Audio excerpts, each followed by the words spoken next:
Welcome to the cockpit. My name's Ryan, and I'll be your pilot tonight. I am joined alongside Bleacher Report's Conor Rogers. How you doing tonight, Conor? I'm good, man. I love the energy, especially in this downtime of the year in June, where, there's really no Jets football going on. So I love it. Happy to be here, and I'm glad to talk some Jets football even during June. Oh, yeah. It's something that all the passengers in the cockpit have been dying for. They've been asking for you. They're like, when's Conor coming on? I was like, all right, let me reach out to him. I'll get this guy. So Conor was gracious enough to join us tonight. His link to his Twitter is in the description down below. So, guys, make sure you follow Conor. He puts out some great content. And we'll start there. Conor, introduce yourself. Kind of let the passengers know who you are and what you're all about. Sure. Well, I've been at Bleacher Report, in about a month, it'll be 6 years at Bleacher Report. And, obviously I cover, people know me for covering the NFL draft year round, but I do cover the NFL and college football together during those seasons. A lot of traveling for college football, hosting what we call the tailgate tour at Bleacher Report, which is fan events for our podcast, Stick to Football, which the name is ironic. I don't actually want people to stick to football. So if anyone doesn't know me, I promise you it's not like that. But listen, man, I cover the NFL draft year round, and it's amazing to be able to say that, because when you look at it, that goes to show you how much the draft has grown. And the reason I'm so Jet-centric is that, since I was 4 years old, I was going to the Meadowlands with my dad, and I grew up a Jets fan. When I was in college, I was blogging for free about the Jets, and it was kind of my stepping stone into the industry. And I think it's something that no matter where my career goes and places I go, it's a team that, I'll always cover in a sense, or at least be a little bit attached to. Yeah, sure. So I guess we'll start there. This is Joe Douglas's first offseason with the Jets. We got him about a year ago now, so he didn't get to have free agency or the draft. As far as the Jets offseason goes, what have you thought about how Joe Douglas has handled everything? I thought it was calculated. And I think when I say that, it was not when Mike McCagnon got here, it felt like there was so many moves in one offseason. It was that we're here and we need to show everyone that, we're going to make the playoffs, or we're going to go for it this year, and that we're always going to be trying to win. Mm-hmm. And then obviously things really, it was nice out of the gate until they didn't make the playoffs. And then they never really got back on track, even with a rebuild. And I think with Joe Douglas, he did the opposite of that, saying, hey, there was a rebuild started here. A lot of the pieces didn't work out. I do believe in the quarterback. I do believe in certain aspects of this team, but I'm going to take this, baby steps in a sense, but also where, you're not setting yourself up for salary cap hell in a year, or you don't have any draft picks next year because you traded back into the round and said, this is my first draft and I need to make a splash and do all these things. It was a bit of the opposite, actually. You saw the calculated risk, such as trading back in the second round and still landing a wide receiver like Denzel Mims, because let's be real, this is a team that needed more draft capital, and Joe Douglas is a guy he's built his reputation off drafting. You ran really the college scouting department and the draft as a whole with Philadelphia. He learned a lot of his entire process in Baltimore under a great legendary general manager in Ossie Newsome, and a lot of talented people in that scouting department. So I think when you look at the offseason, basically what we were sold on from a lot of different media people or anybody that's worked with Joe Douglas is what we got, right? They came out in free agency. They made some nice moves, nothing too splashy, nothing too big. Couple things that you can critique. I think letting Robbie Anderson go for that number is something that, understandably people should not be happy about. And it's something that we're going to learn a lot about this year when Brashad Perriman comes in, the discount version. That's what it's being sold as, so Robbie Anderson. But then you look at some of the draft picks. Mekhi Becton, is it a bit of a risk? Yes, but it's also one that you could have an all-pro tackle. Denzel Mims is somebody that can make an impact. They got more picks, like I said, on day 3, and even taking someone like Ashton Davis that, quietly as a third-round pick is going to be asked to make an impact for this defense. So I think Joe Douglas did a lot of good things. I think he lived up to his reputation as a guy that's prepared. He seemed to understand value and understand how the draft board would go for the most part. And he didn't go out and overspend in free agency. The only guy that has guaranteed money beyond this year is Connor McGovern, which I thought was his best signing. So they have a clean slate of a salary cap for a long time. They have all their picks going into next year. And I think that's what you're going to see from Joe Douglas for a long time to come. Yeah, I agree. I think it was very calculated. I believe it was in the preseason when Joe Douglas went up to Sam Darnold's parents and said, "I'm going to do whatever it takes to surround your son with talent and protect him." So, offensive line and wide receivers were the critical points that we needed to hit, and that's exactly what we got. With we don't have any day one starters from last year really projected to be opening day starters for this year. I know Brian Winters is still on the team. I don't know if he's actually going to make it through camp. We can save his entire salary off the salary cap if we decide we want to make some other kind of move. But you got Mekhi Becton possibly being the starting left tackle this year. You have Alex Lewis, who was not here at the very beginning of the season last year. McGovern, who I think is a great signing for the New York Jets. I think it's the best center that we've had since we've had Nick Mangold. And then you have, I think a lot of people are projecting Van Roten to be the right guard, and then probably Fant, I would think, on the right side. I'm very happy with the offensive line moves that we've made. I think when I look at this Jets team, aside from the schedule being drastically harder than it was last year, you kind of look across the board, and this roster from last year to this year looks like it's going to be better. I mean, Sam Darnold just not having mono should be better. Le'Veon Bell and the wide receivers just having a better offensive line in front of Sam, and being able to run that offense a little bit easier is going to go a long way. I was bummed with Robbie Anderson leaving. I didn't like that we let him go for, I think it was $12 million year one. I think it was 2 years, $20 million total. And I thought the Jets should have matched that. I think it was Tyrell Williams last year with the Raiders who got like 4 years, $44 million. I had projected around 12 for Robbie. I thought he was somewhere in that ballpark. So to see him leave for that kind of price, I was a little bummed. But then like 2 or 3 hours later, we wind up signing Brashad Perriman, which I thought was a great signing for the value at least, because I think the cheapest you get him for is like $4 million, and I think it could be worth up to like $7 or $8 million if he like hits all his guarantee or his escalators or whatever it's called. As far as the draft picks go, was there a draft pick in particular that you really liked that the Jets made? Yeah, I think when you look at Denzel Mims, he's somebody that, he might have been profiled the wrong way as a guy that, hey, he comes out of the Big 12, the gaudy stats, and, is that going to translate? Can he run routes? You go through all these different things that we as in the scouting community often do with Big 12 receivers. And I think with Mims, it's actually, and, I've had people on Twitter even honestly ask me, they go, hey, why is this guy different from Stephen Hill? Did we just draft another 4-3 kind of runner, a big body type, but he's too raw, and that, that bust potential is really high. And what I tell them with Mims is, well, you do have to factor in the broken hand that led to a ridiculous drop rate in 2018. I think he had 22 drops that year. And, when you look at, or 22%, drop rate and things like that, that's going to impact you. Now, he does need to clean that up overall, but a great run blocker, very physical in the red zone, very reliable in the red zone, and somebody that I think always competed in between the 20s while also stretching the field.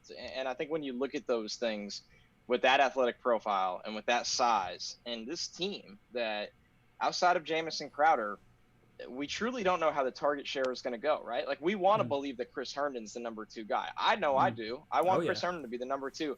Can Chris Herndon stay on the field? I'm optimistic that he can. That last year was fluky, the suspension.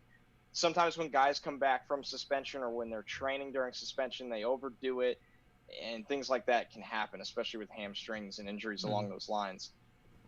But Mims is walking into a scenario where, yes, he's going to probably go up against number 2 corners, and that's not going to be easy, but that also means that the targets are going to be there. He's somebody that produced not as a senior, not just as a junior, but his sophomore year. He's a 1,000-yard receiver. He had almost a 200-yard performance against number 3 Oklahoma that year. It's his coming out party with a couple of touchdowns.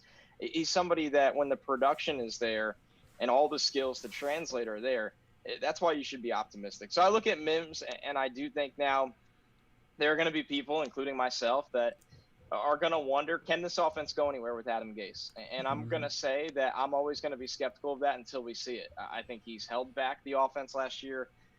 I think he held back Sam Darnold last year at times with Sam's skill set and limiting him. So with Mims, and you look at, there are some things in history that can scare you. You see Devontae Parker under Adam Gase. His career really went nowhere. Adam Gase leaves. Devontae Parker looks like a star now. So those are the things that make you skeptical, and that's out of Mims' control. but I think he's going to be a really solid player. I think the same could be said for Becton just because he's so pro ready in the run game and the pass protection. Sure, he needs to take more real pass sets. He's going to have to improve his balance a little bit, things like that. But when you're that big and you have that kind of wingspan and that kind of strength and that kind of work ethic, you see the guy working all offseason and really since the season ended in December with Duke Manyweather down in Texas. I think those guys, of course, I could sit here and say, hey, yeah, the first round pick and the second round pick were the picks I liked. But there's a reason those guys went there. And there's a reason why those guys are truly going to be starters for the Jets this year. And I think they're actually going to be, maybe not defining picks of the Joe Douglas era, but foundational picks that we look back on and go, hey, Becton was the Jets left tackle for 8 years and was really, really solid and a great run blocker. And Mims was the number 2 receiver for 6 to 8 years and was catching 8 touchdowns a year and helping a miserable red zone offense. Those are huge steps that this franchise needs to take forward. Yeah, I would say of all the areas that this Jets team has, I think the most concerning is Adam Gase. And I completely agree. The play calling last year, I'm hoping it was partially due to the mono, and maybe I would like to see Sam run some RPOs because I feel like he would be pretty good at it. And I'm hoping maybe maybe they protected the spleen and stuff. They didn't want to open him up to big shots. Fingers crossed on that. But then you had other games like the Bengals game where they ran Le'Veon Bell right up the middle when the weakness is on the outside of that Bengals team. And it's like, what are you doing? It's like you're trying to spite Le'Veon Bell because you weren't on board with the pick, or at least that was the rumor that he wasn't on board with the addition of Le'Veon Bell. He wanted a cheaper running back. I don't know. I'm not real high on Adam Gase, but I think any coach that came in last year was probably had the deck stacked against him. You're not going to win when you have $80 million of salary on your IR. You're not going to win when your quarterback goes down with mono.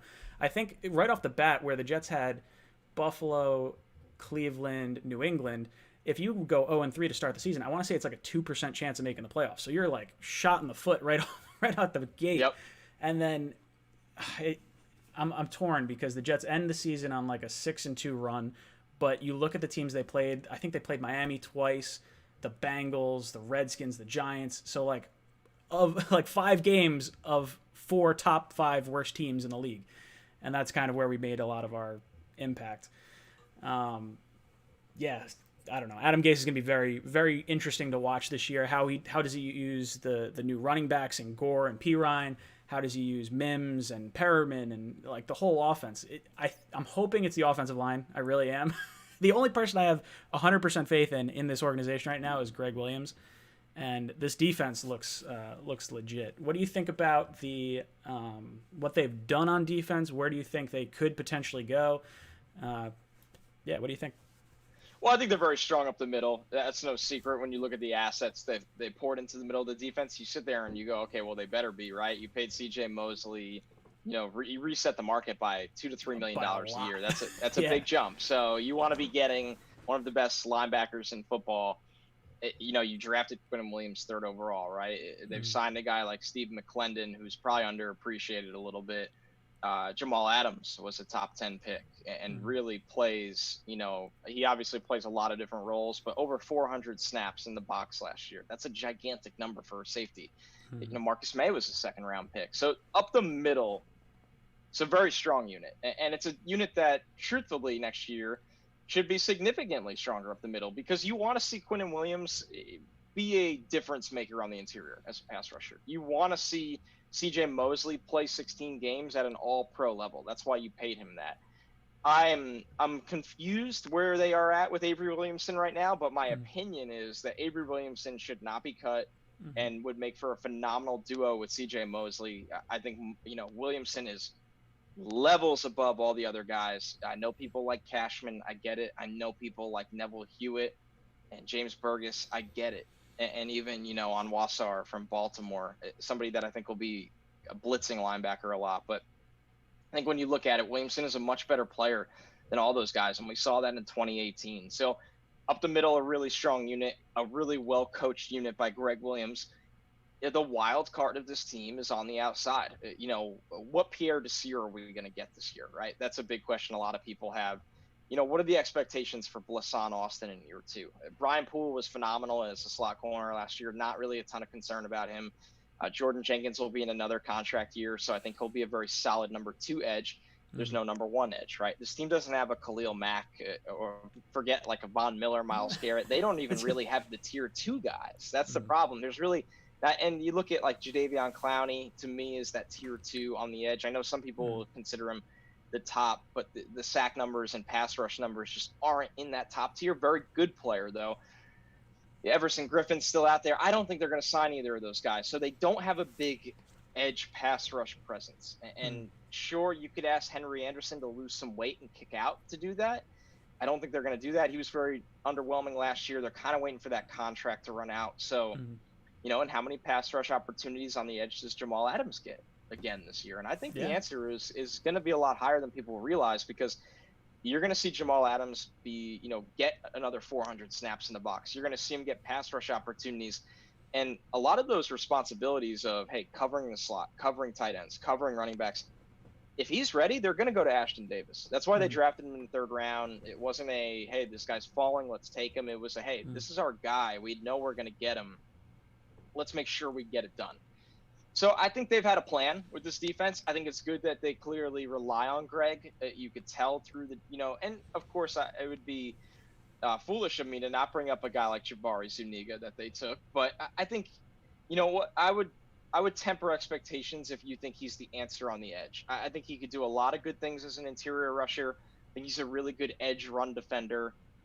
For him to come in and be asked to play these starting edge reps across from Jordan Jenkins, it's not going to happen. Terrell Basham's going to get a lot of looks there. Zuniga's going to get 3rd downs. He's going to get rotational snaps. But there's a reason why he did stay on the board as long as he did. He's not going to be that day one 80 to 90% of the snap starter. So I think Greg's done a great job. I think this is a unit that is going to be, in my eyes, they should be a top 10 unit in the NFL. Tough schedule. The offense did not put them in good positions at times last year. But a couple underrated things I think for me is, number 1, they drafted a punter that can completely flip the field, and I know people are going to laugh at that. They're like, oh, you're going to talk about a punter. I really like it.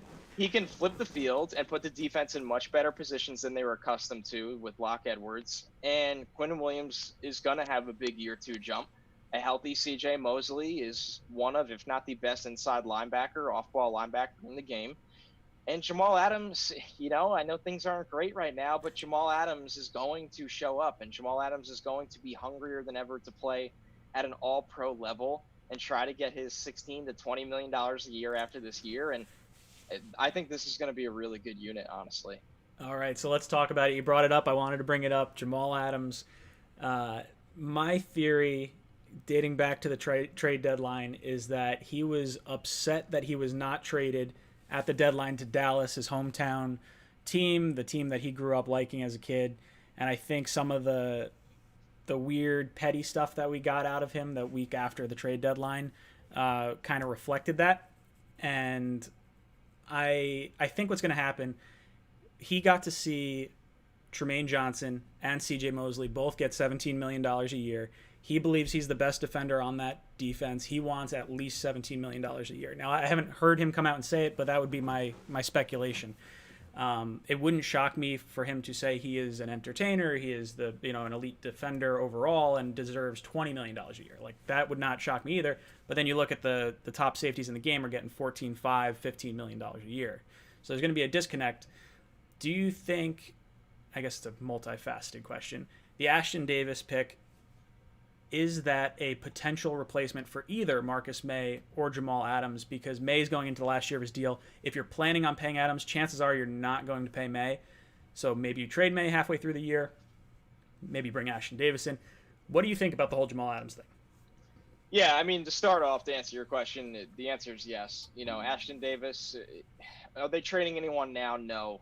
Ashton Davis is going to play a third safety role, a hybrid corner role, a lot of different responsibilities, but you also got to remember he's a rookie, a bit of a late bloomer in a sense where he was a walk-on at Cal from the track team. So he was never this 5-star football recruit destined to be a football star. It was a slow build. It was hey, in 2017, I'm the special teams player of the year at Cal. And then in 2018, I'm handling more roles. And then in 2019, I'm the star safety in the Pac-12, right? So it was a little bit of a slow climb for Ashton Davis where I don't think they're going to draft him and be like, hey, you're Ed Reed now, all right? But Yeah. to really hammer home the point of the question, he's going to be replacing one of Marcus May or Jamal Adams in 2021. And, the safe money's on Marcus May. It really is. Now, why it's so hard to go down these roads of giving definites is because I think it's tough to know what Jamal Adams wants right now. And a lot of people sit there and say, well, he wants to be paid.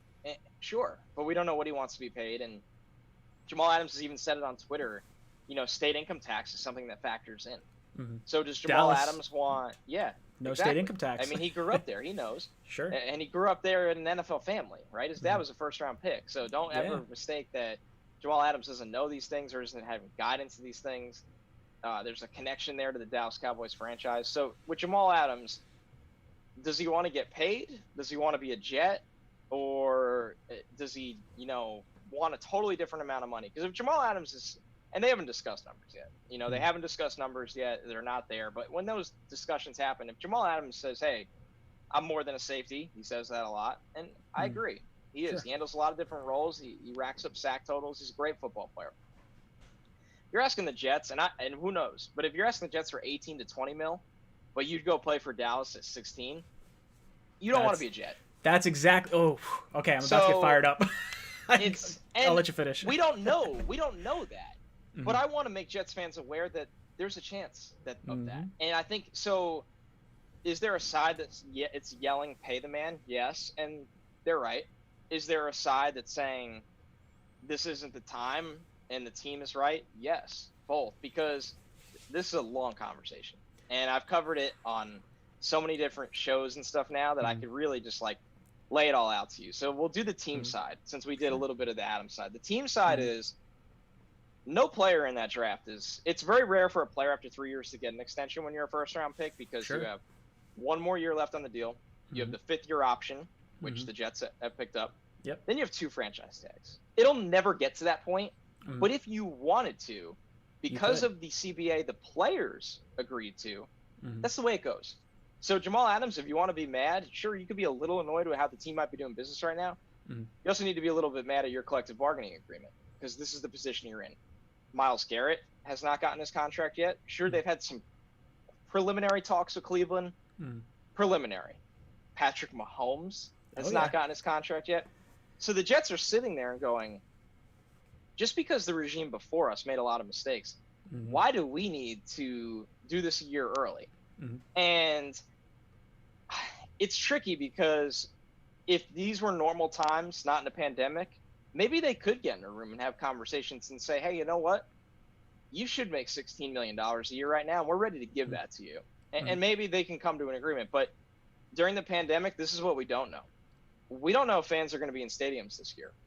If fans are not in stadiums this year, which let's be realistic, as I'm sitting here from New Jersey, I work in New York City, fans should not be in stadiums this year in the Northeast. And if they are at 25% capacity and you could do it safely, great. That's great. I want there to be fans watching football again, but I want it to be in a safe manner. And right now, I'm just not getting my hopes up for that. That's a huge revenue hit for the NFL. Where guess where it affects? The cap. Yep. Teams do not know what the salary cap is going to be next year. Could a vaccine miraculously come out? And probably not, but I'm not a doctor. And fans are in stadiums this year, or Texas is claiming they could fit 50% capacity already in stadiums. And there's revenue, and the cap goes up next year. Great. But is the likelihood that the cap doesn't go up because of the lack of fan revenue? Yes. Is the likelihood also that the cap can go down? It's a possibility. And if you're the general manager, Joe Douglas, who's been waiting for this opportunity for, 2 decades now? A decade and a half? Number one, it might not even be up to him. The owners have to sign off on mega deals like that. So it might not even be up to him. You can't do the deal right now because you don't know. You simply don't know. You can't say, hey, yeah, we could put Jamal on for a $16 million cap hit next year when he's designated for, I think, 8. The 5th year's probably year. 8. Yeah, yeah, 8 to 9. You don't know if you could do that right now. And I'm not defending the team for not doing this because now I'm going to give you the Jamal Adams side, but that's why. And I think it's fair. Sure. I think all of us are living in uncertain circumstances in the pandemic. And, it's very difficult to do business on that level during this. Now, the Jamal Adams side is he was the best safety in the NFL last year. Derwin James was hurt, and Jamal Adams made a jump over the veteran players that are normally the best safeties in the NFL. Jamal Adams was the best safety in the NFL. Jamal Adams is the face of the franchise for the New York Jets. We all want it to be Sam Darnold one day because he's the quarterback, and Jets fans have not experienced having a franchise quarterback in so long. But right now, it's Jamal Adams, and he's the guy at the Pro Bowl. He's the guy doing the post-game interviews. He's the guy that makes plays. When they win, there's a Jamal Adams highlight in all of those win highlight reels. You saw it against the Giants. You see it against Washington. You see it time and time again. So for Jamal Adams, I get it. You're underpaid, and you want security.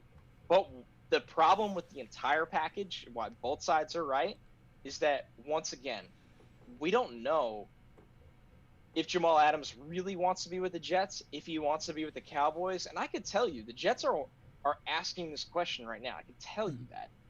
Because there is some, I guess, ill will, or there are some people in One Jets Drive that are not happy with what happened at the trade deadline last year from the Dallas side of things. And whether that is from the Dallas side, Jamal Adams' agency, nobody knows. And Jamal Adams wasn't happy to be mentioned in trades, but it created a toxic scenario with the team, with Adams, and that summary is how we're where we are right now. The team wants him for a very long time. Him and Sam Darnold, they want them to be the face of the franchise. They want to pay Jamal Adams, but those are the reasons why they feel they can't do it right now. I love everything you just said because I've been preaching it. I've been absolutely preaching it. The whole salary cap thing, one of the guys over at overthecap.com released an article about the revenue possibly going down and the salary cap taking a potentially pretty big drop down. Doomsday scenario, I think they talked like some crazy numbers, which I don't see that happening. But I agree. You don't know what's going to happen with this pandemic. You don't know what the salary cap's going to look like. You already have the 4th year and his 5th year option locked in. Now, if you give him a contract after year 3 going into year 4, guess who's going to be in line? Sam Darnold's going to be in line. Quinnen Williams is going to be in line. Everyone is going to be in line for Joe Douglas to pay them after 3 years. And why would the owners who negotiated this whole CBA give up an entire year of leverage when that's what they worked hard to negotiate and get? So the issue for me, and I think the issue with Joe Douglas, is he wants Jamal Adams here long term. The fans want Jamal here long term. The owner wants him here long term. Everyone wants Jamal here long term. This year he's getting paid, I think it's like $4 million. Next year, $9 million. You hit the franchise tag. I want to say it's 12.5, and then if you were to franchise tag him again, you're talking like $17 million, which is probably about where he's going to want. So if you're Joe Douglas, why shell out $17 million now or $16 million now when you can wait 4 years? I agree it's not going to get to that point. Something's going to happen prior to that. But there's no rush on the Jets side of things to get this done, especially when you have Jamal, who had a great season last year against probably the worst schedule in the NFL. Now you're going against a top 3 schedule in the NFL. Let him kind of, don't bid against yourself the way you bid against Le'Veon Bell or the way you overpaid Mosley. I love Mosley. I think he's probably the best Jet defender right now, or at least from the 5 quarters of play we got to see out of him last year. And then with what kills me with Jamal Adams, and the whole reason I'm real salty on him right now, I have his jersey. I bought it before the season, and it really grinded my gears. I think he, like you said, I think he's going to get offered a lot of money by the Jets. He's going to say it's not enough. He's worth more than that. The taxes, everything like that. Dallas is going to offer him the same deal. He's going to take it once he winds up getting traded over there. That's what I'm thinking. And what kills me is he's going to drag the Jets through the mud in the media, and the Jets are going to come out with egg on their face, even though they tried to bring in Jamal. Jamal's going to say, I never wanted to be traded. I didn't want to go to Dallas. I wanted to be a Jet lifetime. And, it's going to crush me. I'm absolutely going to, lose my cool on this whole thing. So I would love to see Jamal here long term. I think he is absolutely a fun player to watch, and it's frustrating because you watch teams like the Redskins, who paid Landon Collins $15 million a year. They were picking second this past year. So what did that really do for him? There's a positional value that people are gonna argue, even if you don't like I don't see Jamal as just a strong safety. I see him as a linebacker, an edge rusher, a cornerback, a free safety. Like he plays everywhere. The guy's incredible. But with $16 million, could that go into an edge rusher? Could that go into a corner? I would like to see. I think the Jets have about $25 million before signing the rest of their rookie class. We only have one guy under contract right now. I would like them to go after Vinny Curry, someone who has the Joe Douglas connection, a situational pass rusher who's only paid like $4 million the last 4 years. That's a great value pick. I like Logan Ryan to add to the cornerback ranks. Wasn't like thrilled with him. I don't know if I want him at 10 or 11 million, but I'd be okay with it with the extra money. I don't want Jadeveon Clowney at all. I think he's way overhyped. The amount of penalties he causes. I did this whole series. What the hell was it called? I think it was Fuck, Marry, Kill is what I wound up doing. I basically grade all the free agent like edge rushers at one position, and I decide if I'm going to fuck, marry, or kill. Fuck, one night stand. I want him for a 1-year contract. Marry, long-term deal. And then kill is I don't want this person at all. And Jadeveon Clowney was one of those like kind of kill guys because he had, I want to say it was like 50 penalties over the last 3 years. And I think the next closest edge rusher was like 20. It's just an unreal amount of like, but again, the guy's incredible. So he has games where he just absolutely dominates whoever's in front of him. But then he winds up with 3 sacks last year. So how are you going to try and get $17-18 million or whatever he's asking? I don't know. Yeah, I think it's tough, right? Because it's a team that has lacked an edge rush presence in so long that you always gravitate towards, hey, who's the top player on the market or one of the top players on the market? And there's no doubt Jadeveon Clowney is one of those top players on the market. Mm-hmm. But I think also the way his market played out shows you that a lot of teams did not want to go with that long-term contract. And then the money wasn't even there at the number they were setting at annually. So I think for the Jets, I know Manish Mehta from the Daily News has told us a lot, at Turn on the Jets and shows we've done. He said, hey, he's not really a Joe Douglas kind of guy. And, what that might mean or how I interpret that is that a guy like Joe Douglas would not sink long-term money into what he views as a risk. And the reason Jadeveon Clowney is a risk is probably because of the injuries. He's missed time before. Maybe consistency as a pass rusher. It's definitely there as a run defender, but consistency as a pass rusher, he can come and go. So I think with the Jets, I don't think that one's going to happen.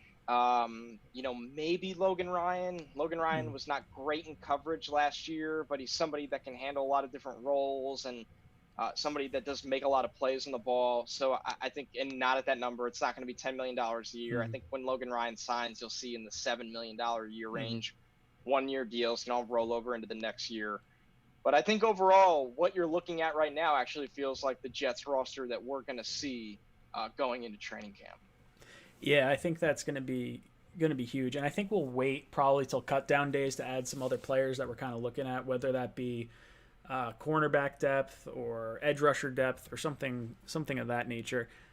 I love watching Jamal around the line of scrimmage. Watching him edge rush, I almost feel like I would prefer him in an edge rushing role over any other role, and then you could get me on board if he's getting maybe 10 sacks. I know the record is 8 sacks for a safety, but if he could get to 10 sacks, now you start having a conversation of like, all right, well, maybe he is worth $18 million, because then you're generating the pressure that you would get from an edge rusher. Because right now, six sacks, you would not be paying that much money for that kind of production. No, and not when you don't have, right? Like you don't already have the guy that is your designated pass rusher, right? Like if you have the 10 sack guy, the 12 sack guy, it's like, oh, Jamal can get us 6 sacks. He can cover the slot. Let's be real. It's a division that there are going to be offenses that run through the tight end. New England just drafted 2 of them. They're always going to they're always going to hope that they can run their offense through the tight end. Miami with Mike Gesicki, who took a jump last year. He did take a step forward. We'll see what the Bills do. But when it comes down to it, you need players that can play in the box and can handle a lot of roles and that can contain running quarterbacks, that can run with tight ends up the seam, that can get pressure. So that's why, like, you would love Jamal Adams to be here long term. You draft Ashton Davis, who complements him perfectly because Ashton has already excelled in a single high role. So if you move to a cover 1, cover 3 heavy scheme where Ashton is your single high safety, it gives Jamal and not saying Marcus can't do that. I think May has quietly been a pretty good pick. I know people were frustrated with the injuries in 2018, but I think he's a very solid player. And The Jets don't get solid out of the second round. They really No, don't. They usually not at all. They usually get horrific to can't get on the field, and that has not been May. But they also aren't going to pay Marcus May. So, and Ashton Davis, the ceiling is higher than Marcus May. I think the floor is lower, but the ceiling is higher because of what he can do in single high coverage that frees up Jamal, that can help your corners, right? You're looking at, there's no shutdown corner on this team on the outside right now. So you do need a safety that can help those guys. So there's a really strong argument for getting to that number with Jamal and hopefully being able to draft the pass rusher in the future. And you're always trying to line up when your money frees up. And that's why what you said is perfect, where they're looking at it, they're going, hey, we might have to pay a quarterback because we believe in him. And the Jets do believe in Sam Darnold. They believe that Sam Darnold can be a top 10 quarterback, and the day will come where they do have to pay him. So you're not just throwing money around. It just doesn't work like that in the NFL. Yeah, and you talk about Patrick Mahomes. When he eventually gets his deal, it's not going to shock anyone if that hits $200 million. He's going to get $40 million a year for 5 years probably. And every quarterback after that is going to be gunning for that same type of money. Now, maybe you don't see people overlap it the way you did some of the other contracts just at the beginning, where Sam would have to get his contract the following year. But it would not shock me to see, a 3-year deal for $100 million for Sam Darnold in 3 years' time or 2 years' time or whatever it is, as like a Band-Aid kind of contract to get him into what his next deal could potentially be. Yeah, I think that would probably make the most sense. It might be the number that Kirk Cousins had in Minnesota originally, where you do $33 million a year, right? And maybe in Sam's case, only 2 or 1.5 years are guaranteed because, realistically, I think when you look at it, what kind of jump do we think Sam Darnold is going to make like a Lamar Jackson or Pat Mahomes kind of jump this year where it's a no-brainer, right? Like, I don't think he's going to be there yet. I think he's going to make nice strides. But I do agree with you where I don't think they're going to be asked to match Mahomes, right? It won't be on that kind of level yet. But it like every other quarterback that starts in the league, it will be a number north of 30. Yeah, what do you think about, totally un-Jets related, but what do you think about Dak Prescott and his whole situation? I absolutely love that he's going for the franchise tag. I know he talked to Kirk Cousins about playing on the tag, and if I were him, if I could play on the tag twice, I would. You're behind one of the best offensive lines in football, playing the most protected position in football outside of like kicker and punter. So I would roll the dice on myself and then sign the mega deal once the new TV contract comes in after next year. I mean, I love it too, because there's a couple of reasons why it's perfect for Dak, right? Number one, if you go back to college, when Dak was a senior, he got destroyed behind that Mississippi State offensive line, and was one of the toughest college football players I've ever seen in terms of getting back up. He got destroyed. Players should not get hit that much at the quarterback position, where you knew Dak was different because of how he's built mentally and physically. So there's not a lot of guys that can go play on the franchise tag because they're so worried about the 3 to 4 years or long-term security. And I don't think Dak has that mindset. I think Dak will sit there and go, I'll be good. I'll get my money at that number for 2 years, and then I know I'll be ready to play. That's just a mental makeup with Dak. The other thing is, you're going into a year where you're Dak Prescott, and he has people advising him that are probably very smart people. Mike McCarthy, I think, will be an upgrade over Jason Garrett for the offense. Michael Gallup's a 1,000-yard receiver. Mark Cooper's the number 1 wide receiver. CeeDee Lamb is your 3rd wide receiver. CeeDee Lamb. I love CeeDee Lamb. I love CeeDee Lamb. You have a top 5 offensive line. You have Zeke Elliott in the backfield. After the year Dak just had, we don't think he's going to be even better or the same this year. His leverage is not. This isn't make it about the Jets. Like, they didn't bring in Adam Gase. Yeah, no. They don't have a rebuilding offensive line. They have a run game. They have 3 receivers that at a minimum are number 2s. There's a chance by the end of the year they're all 3 number 1s potentially. And they have a play caller that, sure, the stock was low on him after he got let go by Green Bay, but I have a feeling he's going to come back and do a lot of good things after the year off with some smart people around him. So if you're Dak Prescott, you're going, I'll make all this money on a 1-year deal, and then I'll show you that you have to pay me $37 to $40 million a year because you can't lose me. So I love it. I think some crazy things have been thrown out there during negotiations. I don't think Dak is asking for some of the wild stuff we've heard. Yeah, I heard I it. do think it's a bad look for Dallas that they're dragging their feet like this because you've got a lot of other deals done. Mm-hmm. Yeah, you got the And Amari that's why Cooper. That was like $100 million for 5 years or whatever. for your receiver. And they got a lot of deals done. So it's Zeke. He's a running Zeke got done. DeMarcus Lawrence last year got a ton of money. You're paying a lot of people. You're not playing your quarterback They paid linebackers before. So Dak is sitting there and going, hey, it's my time, and we're going to do this on my terms, and we're going to get it right. So I think for Dallas, and if you're a Jets fan, I'll tell you right now, they're not trading for Jamal Adams until Dak is extended. So if that makes you feel better, you can't do it. You can't trade for a high-price defender when your quarterback's not under contract. Now, would it kill you if they traded for Dak and Jamal was like, I can wait to get my money. We're going to go for a ring while we have Dak. I'll wait to get my money till Amari Cooper or DeMarcus Lawrence are done with their big money. That would fire me up. It would answer the golden question, right? It's Jalen Ramsey all over again. Jalen didn't want out of Jacksonville because he wanted his money. Jalen wanted out of Jacksonville because he hated Jacksonville. Mm-hmm. So with Jamal, if he does the Jalen route where it's like, I'm good, you'll take care of me. I just want to win. Kind of tells you it wasn't about the pay me now. It was I want it out. So in a way, while that would upset people, it's also good to get a real answer. Oh yeah, for sure. It's almost like the answer you don't want to hear from that girl you're texting, and you're like, oh god, it's the same thing. Does she like me? It's like, why don't we just be friends? No, dang it.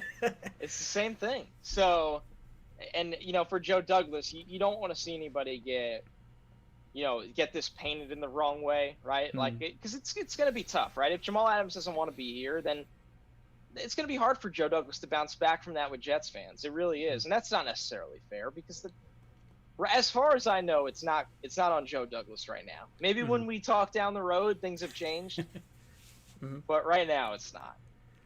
Listen, Conor, I know I gotta let you go. I gotta get your quick prediction. What do you think the Jets' record is going to be for this season?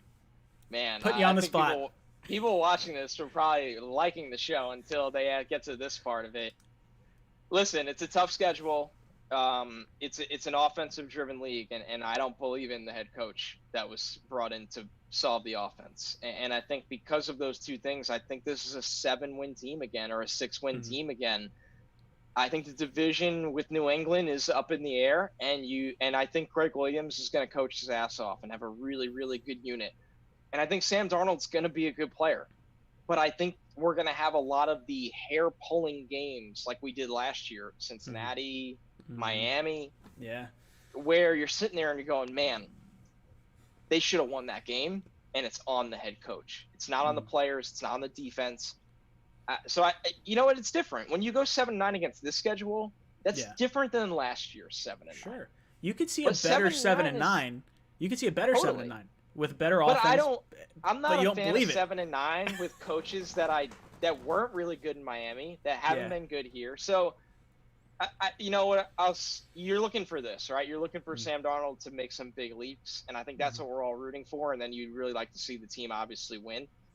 But my gut feeling right now is that Joe Douglas is going to probably be looking for his own coach unless things drastically change from last year to this year. I love it. I really appreciate you coming on. It's been a lot of fun talking with you. I hope you want to come on in the future and we can discuss a little bit more about what goes on with the whole Jamal Adams thing and Adam Gase thing. Guys, if you have not followed Conor, his links to his Twitter are down in the description down below. Make sure you give him a follow. Thank you so much, Conor, for coming on. I really appreciate it, and I will talk to you in the future. Thanks, Ryan. Appreciate it. And everybody watching, thank you so much, guys. All right, let me just get my screen back to where it needs to be. Oh, I'm getting a phone call already. How do you guys know I don't even have the phone number up? Get out of here. Get out of here. Blocking that out. Hold on. Let me, I got to click out of Zoom so I can get back into my normal window here. Sorry. Where is it? There we go. All right. Main camera. Boom! We're back. All right. So we got to hear some cool stuff from Conor. It was a lot of fun. I really enjoyed having him on, getting some of his opinions on our Jets and everything like that.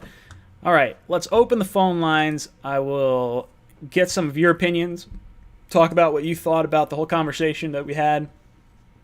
And where's that phone number? I'll throw that phone number up on the screen. I know some of you guys are already calling. You guys are nuts. All right, phone number's on the screen.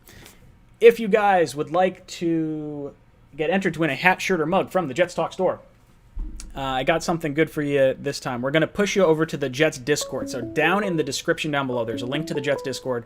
Head there. Head to the poll section. All you have to do is tell me where you're watching from, like city and town, state, country, whatever. I bought a 3-foot wide world map that I have little green pins that I'm putting in for like all the fans that are watching all over the country. So, or country world. So please let me know on the Jets Discord where you guys are calling from or watching from or wherever, and then I'll put your little pin on my board and you get yourself entered to win a hat, shirt, or mug from the Jets Talk store. Sorry. That call came through and I was in the middle of my spiel. All right, caller on the line. Call from Charlie. Hey, what's up, Charlie? Welcome to the cockpit. I'm kind of relieved right now. Finally got through. Oh, I apologize. I think you might have called just prior and I accidentally did not pick up the phone because I was going through my spiel. But what's on your mind, brother? Oh, I'm not holding anything against you.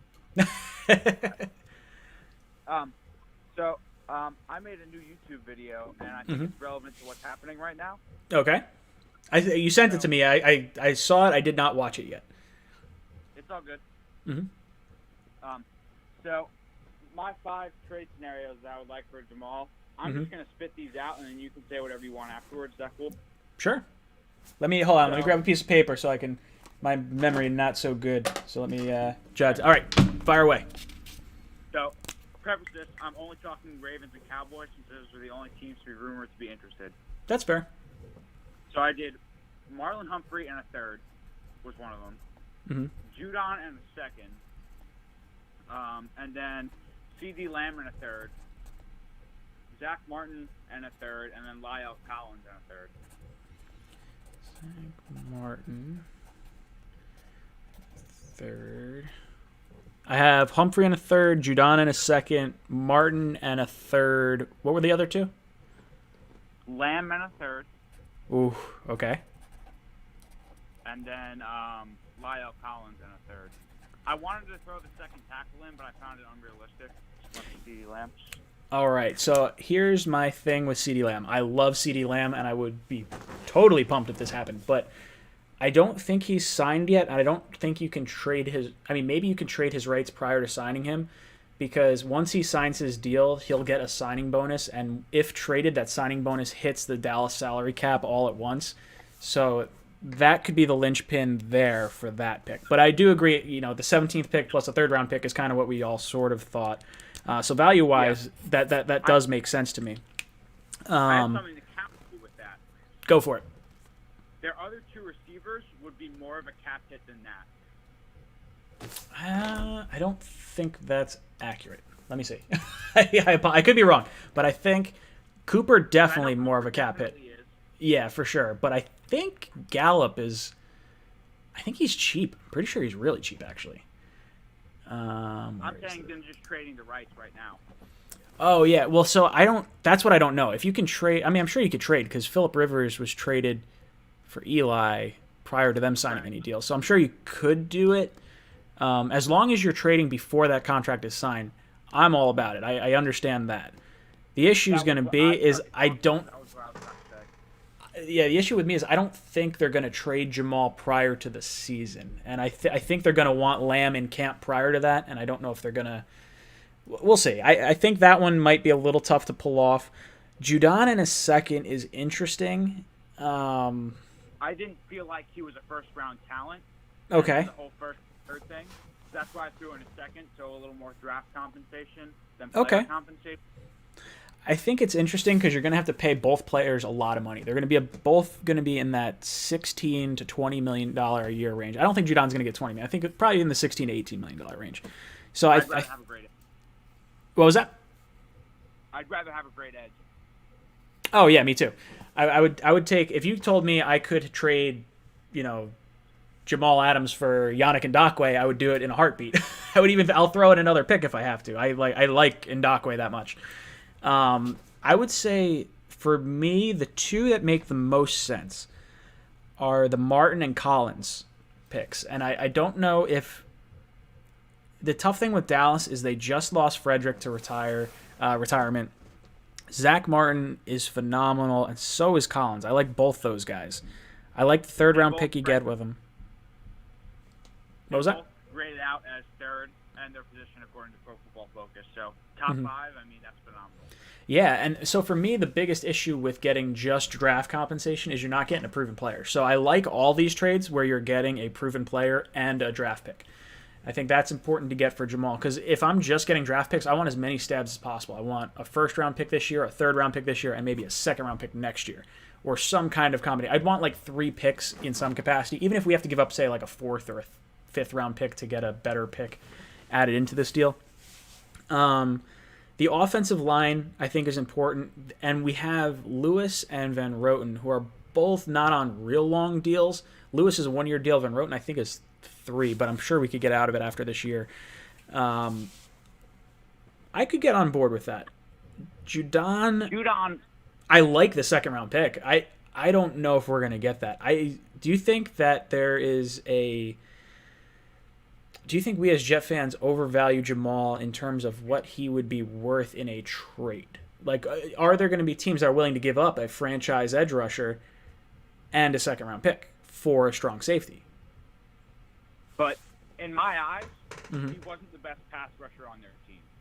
I think that's fair. I don't even necessarily view him as a pass rusher, but I think when you franchise a guy that plays edge, that's naturally going to be. I almost view him like a Bud Dupree, like a really good edge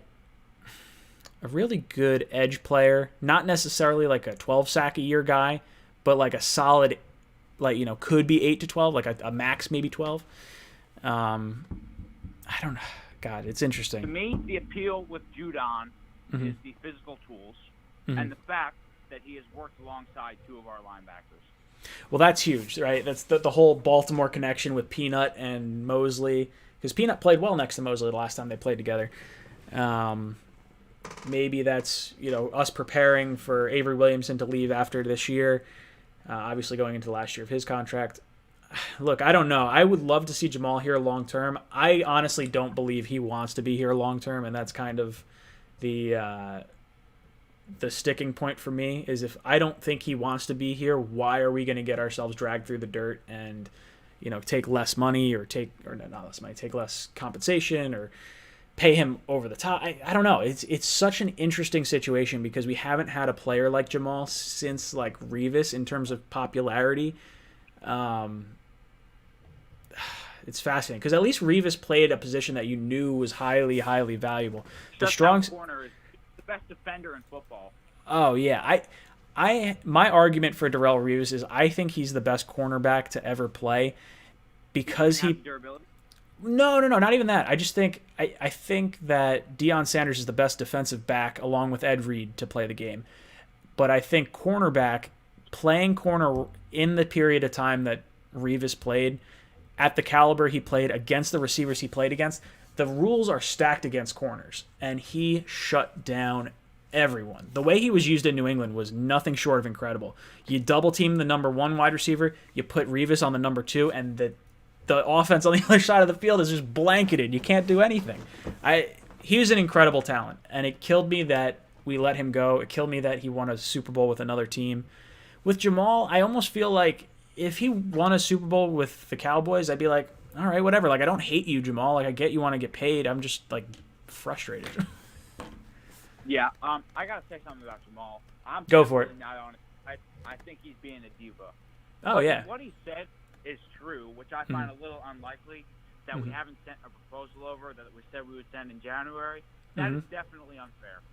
Now, here's what gets me with that, and someone correct me if I'm wrong, but you're not allowed to renegotiate your deal until after your 3rd year in the NFL, and the NFL calendar runs until March. So if the Jets were to offer him anything in January, they would be breaching that 3rd year rule. Unless it's after your 3rd season, and then as soon as, week 17 ends and you're not in the playoffs, maybe you can renegotiate. I don't think that's how that works, though. Yes, and you could be right there. Mm-hmm. The fact that we said we would and didn't, that was what I found wrong with that. Yeah, sure. If the Jets told him, like, hey, this is what we were going to do in January, and maybe they had some preliminary talks, because we heard at the Combine, we heard a few times throughout that stretch that, hey, we want Jamal here long-term, we want to make him a lifetime Jet. So I do believe that the Jets want to do that. I think part of it is the whole COVID situation. I mean, we were lucky we got to see the Combine at all. There's going to be issues with trying to pay, and Conor brought it up before, the salary cap could potentially go down. You don't know what's going to happen. Not to mention you're in the fourth year of your deal. Like, wait till after next year, and then we'll figure it out. Yeah. Thing about lost my train of thought. That's all right. Thing about Jamal. Mm-hmm. I don't know what I'm trying to say. Charlie, I love you. I'm ejecting you from the cockpit. Boom. Sorry. I got over enthusiastic. Where's my little timer thing? Boom! Chicken. You're out of here. I love launching the chicken. The chicken's just, it's such a great animation, right? Thank you, Charlie, for calling in. Oh, look who we got on the line. Call from David Gangrene. What's good, David? Ryan, what's up, my man? How you doing tonight? Hanging in there. You know how it is. Another day of Jamal Adams controversy, right? Oh, it's all the time, every time. I haven't made another video about it. One, because I've been a little busy, and two, because like I've made so many videos about it that I'd rather just talk on a live stream. And like, I've been calling this for a while. You see all this social media BS with Jamal all the time. He's pulling the petty crap. Last year, the last 2 years, or even the last 3. We'll call it the last, I guess, 2 years. Every time the Jets had a draft, Jamal Adams is the first guy to say, oh, congratulations, we're so excited to have you here, and he does it for every single guy. You didn't see that this year. You saw one big lump post that was like, hey, welcome to the Jets. That's fine. Maybe he's just not as enthusiastic this year, but you got to see him be really enthusiastic about Christian McCaffrey getting paid, or about Laramie Tunsil getting paid, or about like all these other guys that they're talking about. You saw the Instagram post with Myles Garrett. Like, this guy is all about his money right now, and it's going to be an issue. I really think it's going to be an issue. Especially if it's coming closer to camp, Mm-hmm. because if you get yourself into a situation where Jamal starts holding out, and he starts holding out during training camp and the regular season, and he starts demanding a trade, that'll be his leverage to put Joe Douglas in a predicament to where you either pay him or you trade him. And I agree with what you said. There's absolutely no reason as to right now why you should be paying a safety like Jamal Adams $18 to $20 million a year when you're rebranding your new roster under a new regime, under a new general manager. Because this is technically Joe Douglas's first year and first offseason with the Jets, and he's trying to get his guys in. Because essentially we're technically rebuilding our roster. We have a brand new offensive line, we have a brand new receiving core, and we have a new secondary. And right now, we still have to see if the Jets can take that step up before he decides to pay a safety like Jamal a lot of money. Now, don't get me wrong. I think he does deserve his money, and he's going to get paid, whether it's with the Jets or with another team. And God hopes, I hope it is with the Jets. And now I think it's starting to raise the question, like you've called it, Ryan. I mean, does Jamal really want to be here? Since November, I've been saying it. The guy doesn't want to be here. I like, it kills me. Like, I've always believed that he wanted to until the trade deadline.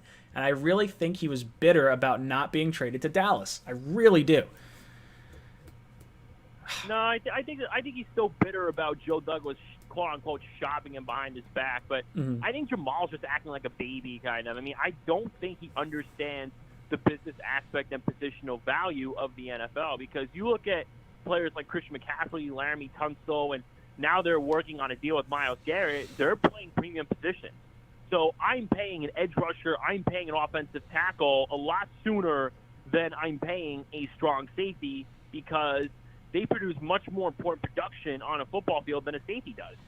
Well, that's the biggest issue with Jamal is, like, I think he understands the business, and I think that's why he's saying he's more than a safety all the time, because he sees the writing on the wall. He understands strong safety is not a high value position. It's not a highly paid position, but edge rusher is, cornerback is, and he kind of does a little bit of both those.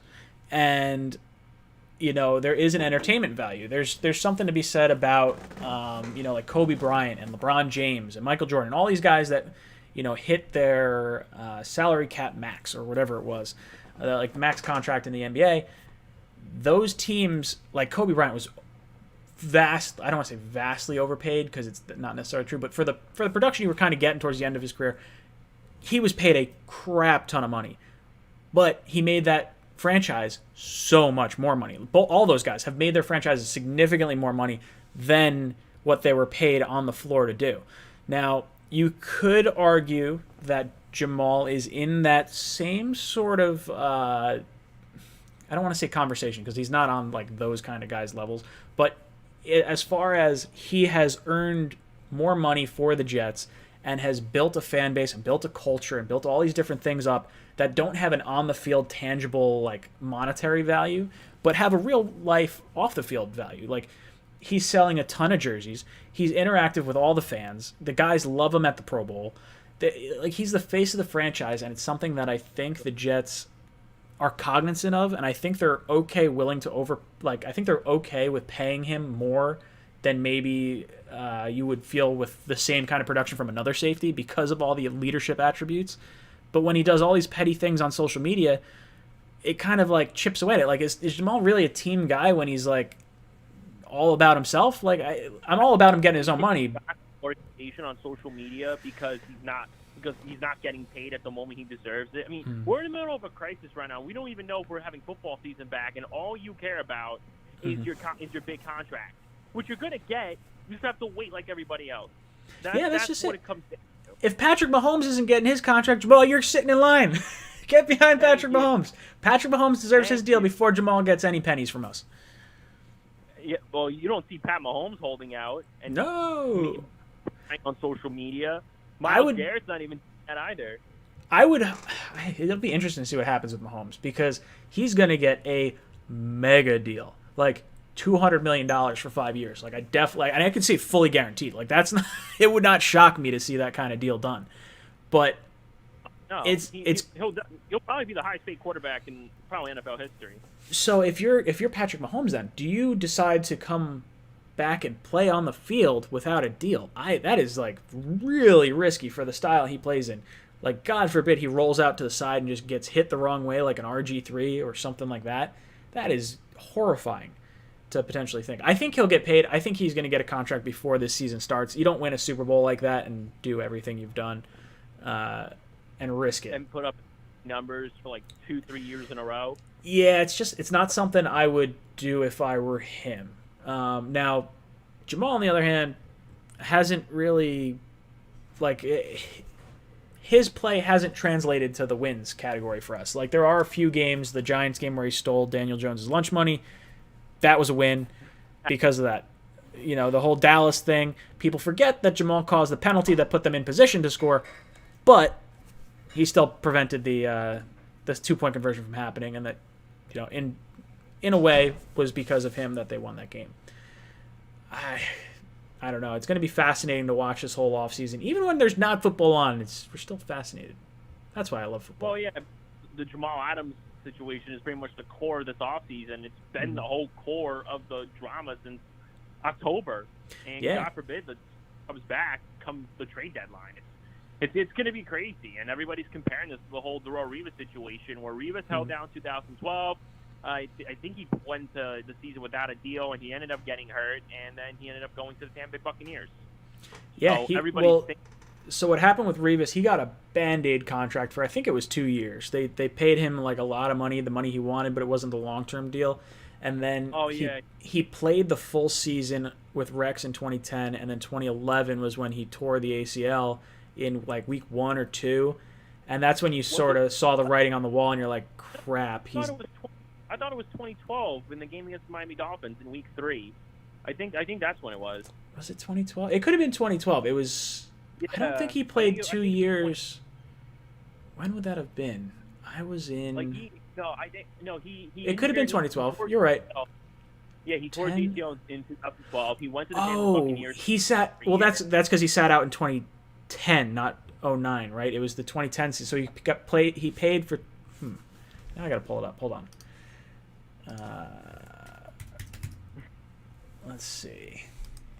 This is going to clear a lot of stuff up because the whole Rivas situation throws me for a loop every time. So he played 3 years, then he got I guess he got a Band-Aid deal. Man, he really didn't make that much. $8 million, $11 million, $11 million for the last 3 years on the Jets. And then he got his $16 million a year deal with the Buccaneers, where it was like no money was guaranteed, but as long as he was on the roster, it was fully guaranteed. Yeah, God, I don't know. 2012 was when he wound up getting hurt. That third week of the season, I guess. yeah. That hurt to see. I remember watching and just being like, he's done. That's it. He's not going to be like. I saw the writing on the wall as soon as he went down. I was like, oh man. Dude. I was like, dude, that could be it. I mean, I was younger at the time, so who knows. But Ryan, I'm going to let you get to them on the calls. Guys, if you're not subbed up to Ryan, sub up this guy. He knows what the hell he's doing. Probably one of the best video makers I've seen out there. Good stuff. David, thank you so much for calling in. Guys, if you've not tuned in to David's channel, hit him up, Gangrene David on YouTube. Hit him up. He's a great Jets YouTuber. I got it. This friggin' blinds are bugging me. They're a slightly different color than the other blinds when they're not flipped around like that. So, I'm back. All right, where's this phone call coming in from? Caller on the line. Eli, I'll get to your question in just a second. But guys, if you want to be entered to win a hat, shirt, or mug from the Jets Talk store, head down into the description. Go to the Jets Discord. That's where I'm pushing you guys this week. Go to the Jets Discord. Head down to the poll section and enter where you guys are from. I have a 3-foot world map over here on the side that I'm going to put little green pins in, and I want to see where all you guys are calling from and everything like that, and you'll get your own little pin in there. But that's how you get entered, and I'll raffle off a hat, shirt, or mug at the final 5 minutes of this stream. Eli, how you doing, my friend? I'm good. How are you doing, Ryan? I'm hanging in there. How was your week? It was pretty good, to be honest. What's on your mind? I wanted to ask you, because like earlier, you and Conor were talking about Robbie Anderson and how you were upset to see him go. Mm-hmm. And personally, wasn't upset to see him go for $12 million because I don't think he's worth $12 million. I was thinking the Panthers want to pay him $12 million, pay him $12 million, because for me he was a one-trick pony that only. There were certain games. Don't get me wrong. There were certain games when he lit up the field. Mm-hmm. He certain defense could not stop him, but then the other half the time he could do nothing. Mm-hmm. And I don't think that's worth $12 million for me. So for me, I thought $12 million was spot on, exactly where he should have been. I thought he was just as good as Tyrell Williams was the year prior, and Tyrell Williams got 4 years, $44 million, so $11 million a year. So the $12 million a year later kind of made sense. I do agree that, he was hot and cold. We had games where he played really well and games where he kind of disappeared. But I think a lot of that for me falls on the offensive line. For a receiver like Robbie Anderson and someone like Brashad Perriman that we're going to see this year, a speedy receiver, to get those routes to develop downfield, you got to have time. And Sam Darnold had none of it. He was running for his life every single play. So I give Robbie a little bit of, I don't want to say slack, but a little bit of a, I don't even know the term. I don't give him as much crap as I would have if we had a good offensive line. If we had a good offensive line and he still was kind of not showing up, I'd have a little bit of an issue. I think the size for me with Robbie, I mean, he's only like 185 pounds for someone who's 6'3". That is like real small. Brashad Perriman is like, he's like I want to say he's like 205 or 215, and he's like 2 inches shorter. So he's like a way stockier, stronger build. Hopefully you see him muscle the ball away from guys a little bit more. The only ball that I can vividly remember Robbie wrestling away from another player was the play against the Steelers, where it was like he had two guys draped all over him, and he was able to pull down a touchdown. And that was probably the best catch I had ever seen Robbie make. That was an amazing catch. Oh, yeah. Rashad Perriman, I have hope for him because I think it was like the last 5 weeks of last year where both Chris Godwin and Mike Evans were injured, and he had to fill in at that number one role. Sure. And he did that. And I think if our O-line holds up enough and gives Darnold time for his routes to develop, with his size, maybe he can lost a few balls, and maybe he can get like 900 receiving yards. And for what is it, $8 million that we're paying him? I think that's worth it. Yeah, that's just it. When I looked at the final 5 games of Perriman, and not even just the final 5 games, when I talked to Joe Blewett, he was telling me about how the entire season, Perriman was wide open a lot of the time, but he's the 3rd or 4th option on that team. You have Evans, you have Godwin, you have O.J. Howard, you have all these different weapons around, and he's just kind of the guy that's getting the 3rd, that 4th look a lot of the times. And for me, when we're getting him, I think the low end is like $4 million if he doesn't play well, and then the high end is $8 million if he plays out of his mind. It's a no-brainer for me. He's faster than Robbie. He's stronger than Robbie. In a like pound for pound game sort of aspect, the higher upside is with Perriman. The consistency is with Robbie, though. That's where it kind of hurt me, is like when Sam doesn't have the weapons around him. And I saw a stat somewhere, and I wish I could pull it up, but it was like Sam's had 20 different receivers maybe, or maybe it was 15 receivers, and like half of them are not on an NFL roster. 5 of them are special teams players. 3 of them are like, there was like this whole list of things in regards to the Jets wide receiving core and Sam Darnold. So I thought keeping Robbie on the team would have been important for that consistency with Sam, especially in a year like we had last year. Get a second year in the Adam Gase offense. Who knows? Maybe Perriman's got a learning curve now this year, especially with a potentially shorter preseason or a shorter training camp. Who knows? This is not a great start to the Jets season when you have so many new faces on the offensive line, on the offense in general. It's going to be an interesting season, that's for sure. Because I think Perriman can hold down the fort for 1 year. I don't know if we resign him after this year. It depends on how he plays. He's kind of a wild card. But I think he can hold the fort down and gives time for Denzel Mims to develop. Because I say this all the time, and I'll say it again. I think Denzel Mims has pro ball wide receiver potential in the next few years. Not yet. I think he needs time to develop. I think he's a bit raw. But I think once he develops, I think he will be a number 1 receiver that makes the pro ball. And I think we just need to give him a bit of time to develop, and I think Perriman can be that kind of gap guy. Yeah, look, that's what I hope for. I really think a lot of these 1-year contracts are so Joe Douglas can kind of evaluate the draft picks he made and some of the younger players that he has to see what this team is going to look like long term. You have, Brian Poole coming back on a 1-year deal. Now, maybe you bring him back next year, or maybe you decide you want to slide Ashton Davis maybe down into that, or maybe Bryce Hall is ready to be a corner at that point. You have Jordan Jenkins, who is, they call him an edge rusher. I don't know if I necessarily call him that, but an edge setter. So maybe Zuniga is going to replace him in a year's time. You have just all these players on 1-year deals that could be phased out depending on how we draft, how we bring in young free agents and all these other players. I definitely want to see Joe Douglas put his mark on this team, and it's going to this season's weird because the whole Jamal Adams thing could define Joe Douglas's career with the Jet fans if he decides to trade him.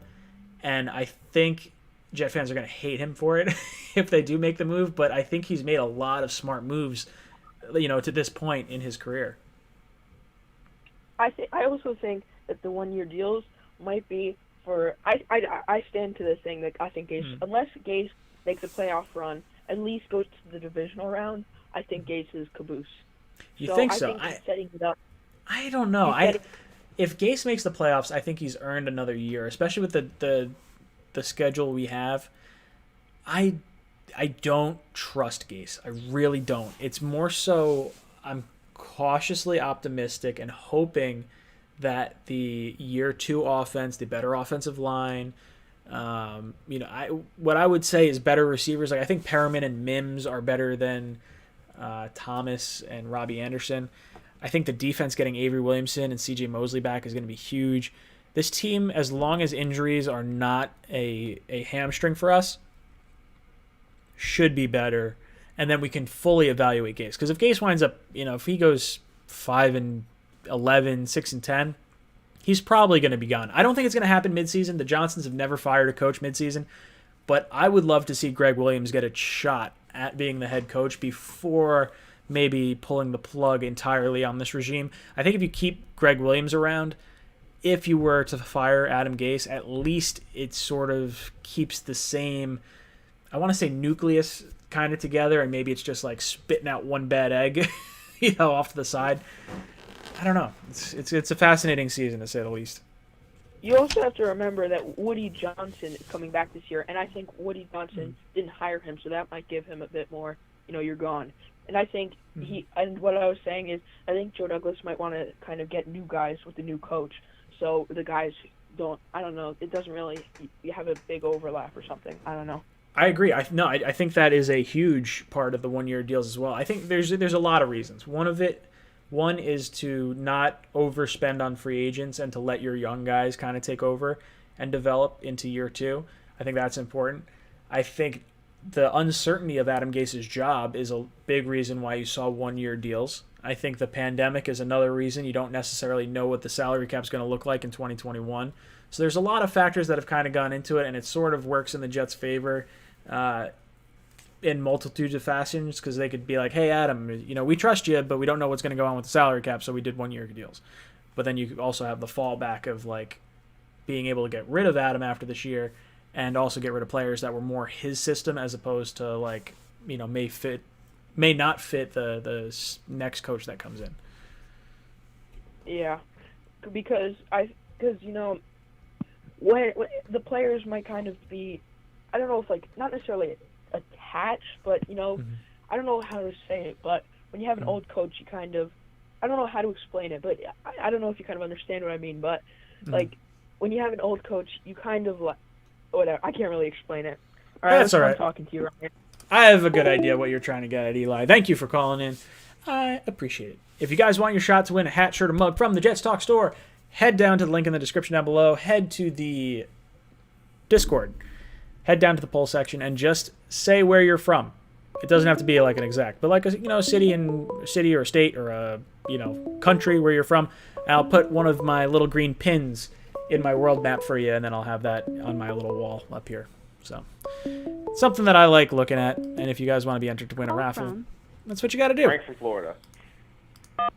Frank from Florida, what's up, dude? Hello? Hey, what's going on, man? Hey, what's on your mind? Nothing. Hey, I just want to see, from the last caller, Jet fans are losing it because the last thing anybody wants is to get rid of Adam Gase, because that's just going to show us that. Dude, it's not going to show good things, obviously. But if we got rid of Adam Gase, who do you think Joe Douglas would bring in? I would hope that they would give Greg Williams a shot, because I do think he's kind of the de facto, I don't want to say the de facto head coach, but I think a lot of players on our team look up to him, because even with the whole Bountygate scandal, it's still kind of looked at as like a rough and tough kind of league, and I feel like the players can relate to a gritty kind of guy like him. I don't think he's a long-term answer, because he tends to rub people the wrong way, and he's been on like 14 different teams over the course of and age as well will play a factor. Age will play a factor too. I don't know who they go after. I know Bieniemy, the offensive coordinator from the Chiefs, is going to be a real hot name. He's been a hot name the last 2 years, but still hasn't gotten a job, so I don't know why that is. Part of me thinks that could be the issue with Andy Reid calling the plays, and maybe people don't necessarily believe in Bieniemy. But if there's any part of Andy Reid that is rubbed off on him, his coaching tree is pretty strong from everything I've seen. So I would be all on board for it if that's the decision. Yeah, because Joe Douglas, I mean, he was back in Philly as well as Baltimore. It looks like a lot of teams, they really don't take guys from Baltimore as well as Philadelphia. I know some guys left to become head coaches, like you got Stefanski. Now he's the head coach for the Browns. But I really don't know who's out there. I don't know exactly who he would bring, who he would want as head coach. And one thing that Jet fans have to understand is that Adam Gase was the interim GM and hired Douglas. Look, it would have to be catastrophic, in my opinion. We would have to have a really bad season.